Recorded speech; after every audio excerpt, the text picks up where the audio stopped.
톨스토이 1828년에 태어나 1910년에 졸하다.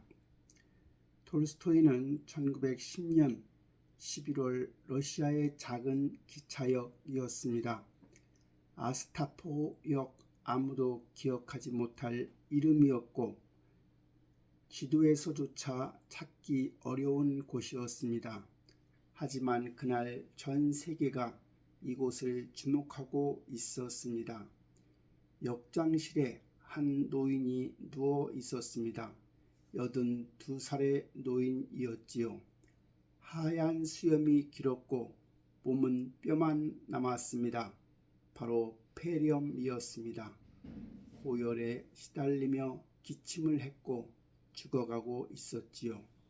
노인의 이름은 레프 니콜라이비치 톨스토이였습니다.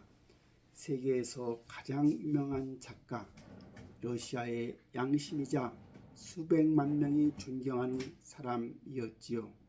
전쟁과 평화를 썼고 안나 까레니나를 쓴 사람, 인류의 영혼을 글로 표현한 사람이었습니다. 하지만 그는 작은 기차역 역장실에서 죽어가고 있었습니다. 왜 여기에 있었을까요? 왜 집이 아니라 낯선 기차역에서 죽어가고 있었을까요? 밖에는 기자들이 몰려들었지요. 전 세계에서 온 기자들이었습니다. 뉴욕 타임즈, 런던 타임즈, 파리의 르피가로 이 작은 역을 포위했고 망원경으로 창문을 들여다보며 매시간 본국으로 전보를 보냈습니다. 톨스토이 여전히 살아있음, 톨스토이 의식 이름, 톨스토이 마지막 순간 가까워짐. 역 밖에는 아내가 있었습니다. 소피아 안드레예브나, 48년을 함께 산 아내였지요. 13명의 자녀를 낳았고 이 중에서 8명을 키웠지요. 톨스토이의 모든 작품을 손으로 베껴 쓴 사람이 그의 아내였습니다. 하지만 그 아내는 방에 들어갈 수가 없었습니다. 톨스토이가 거부했기 때문입니다. 아내를 들여보내지 마라. 마지막까지 만나지 않았습니다. 말 한마디 나누지 않은 채 그렇게 끝날 것이었습니다. 왜일까요? 세계에서 가장 위대한 작가가 사랑에 대해 그토록 많이 쓴 사람이 왜 해피로면 아내를 거부하며 죽어가고 있었을까요? 역장실은 너무 작았습니다. 침대 하나, 의자 하나, 작은 창문이 전부였지요. 하지만 화려한 저택이 있었습니다. 아스네아 폴리아냐의 아름다운 영지 2000헥타르의 땅과 수십 명의 하인이 있는 곳이었습니다. 그런데 그는 그곳을 떠났습니다. 새벽 몰래 집을 나와 기차를 탔고 어디론가 가려 했지요. 어디로, 왜, 그러나 아무도 몰랐습니다. 아마 본인도 몰랐을 겁니다. 기차 안에서 쓰러진 거지요. 열이 치솟고 의식을 잃어 급히 기차에서 내렸습니다. 가장 가까운 바로 아스타보역이었지요. 그리고 거기서 이렇게 죽어가고 있습니다. 의사가 있었습니다. 친구들과 딸이 있었고 모두가 지켜보고 있었습니다. 하지만 아무도 알 수 있는 것이 없습니다. 톨스토이는 중얼거렸습니다. 도망치고 싶다. 어딘가로 도망치고 싶다.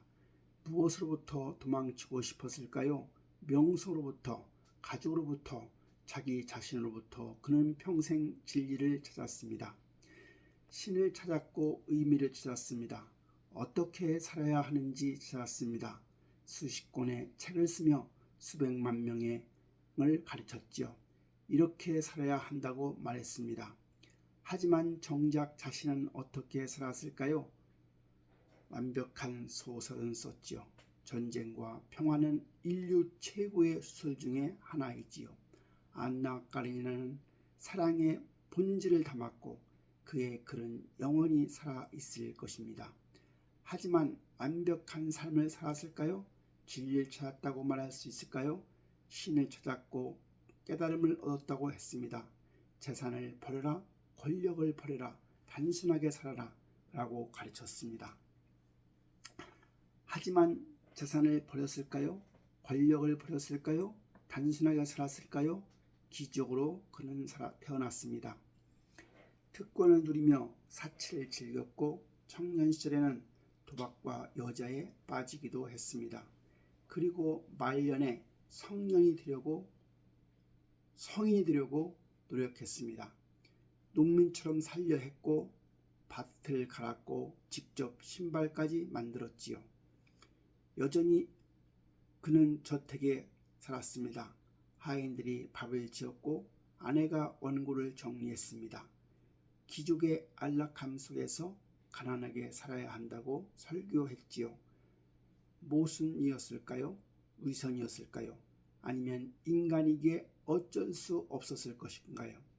창밖으로는 눈이 내렸습니다. 러시아의 11월은 몹시 춥습니다. 눈이 하얗게 쌓였고 세상은 조용했습니다. 역장실 안에서 톨스토이는 숨을 헐떡였습니다. 얕아지고 불규칙적이었죠. 끝이 가까웠습니다. 딸 알렉산드라가 손을 잡았습니다. 아버지 괜찮으세요? 톨스토이는 눈을 떴습니다. 흐릿했지만 아직 살아있었지요.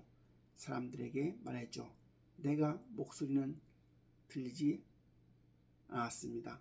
무엇을 말하려 했을까요? 사과, 설명, 변명, 하지만 아무도 모릅니다.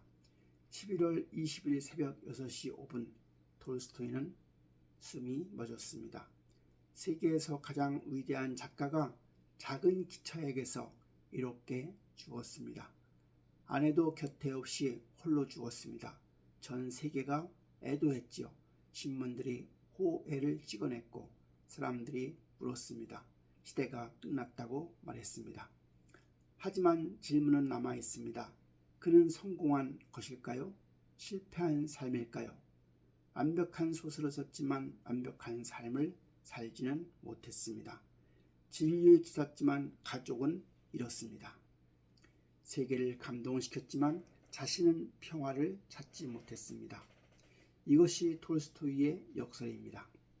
그리고 어쩌면 우리 모두의 이야기일지도 모릅니다. 완벽해지려고 애썼지만 완벽할 수 없는 인간, 진리를 찾으려고 하지만 진리대로 살 수 없는 약함, 이상과 현실 사이에서 괴로워하는 존재. 톨스토이는 그 괴로움을 평생 안고 살았던 것입니다. 그리고 끝까지 도망치려고 했습니다. 하지만 도망칠 수도 없었습니다. 자기 자신으로부터는 도망칠 수 없었습니다. 아스타포보역 차가운 아침이었습니다. 시신은 아스나폴리아나로 옮겨질 것입니다. 그가 태어난 곳, 그가 사랑한 곳이자 그토록 떠나고 싶어 했던 곳이기도 하지요. 그리고 그곳에 묻힐 것입니다. 십자가도 없이 비석도 없이 그저 나무 아래 조용히 묻힐 것입니다. 그가 원했던 대로였습니다. 화려하지 않게 단순하게 한 사람의 인간으로 어떻게 이 사람이 세계를 감동시키고도 스스로는 평화를 찾지 못했는지 보았던 보고자 합니다.